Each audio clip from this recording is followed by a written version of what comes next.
Isang pinagpalang araw sa inyong lahat. Tayo po'y magninilay sa salita ng Diyos, ang pinagmumulan ng awa ng ating buhay, ang salitawa. Meron po tayong kasabihan, mga kapatid, na we cannot please everybody. And this is a reality that we cannot do anything. Anyway, we live in this world not to please other people. We live in this world not to impress other people. Nakakapagod po ang mabuhay na nag-please lang tayo, yung gumagawa tayo ng bagay-bagay para magustuhan tayo ng ibang tao.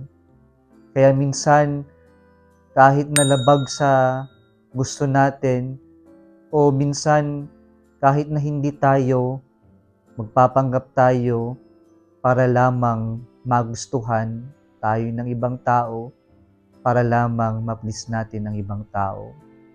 Nakakapagod ang mamuhay ng ganito.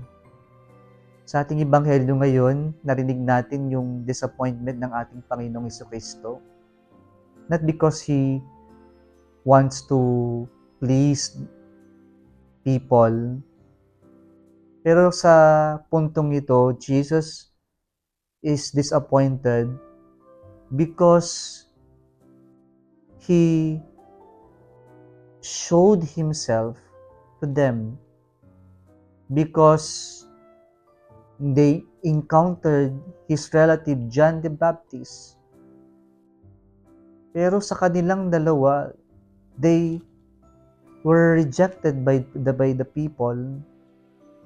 And so the disappointment of Jesus to these people, He used the children's play to describe the attitude of the people who listened to Him, who witnessed John the Baptist and Himself.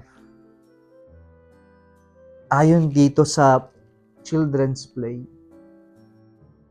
kapag masaya yung music, dapat masaya. Kapag malungkot, dapat malungkot.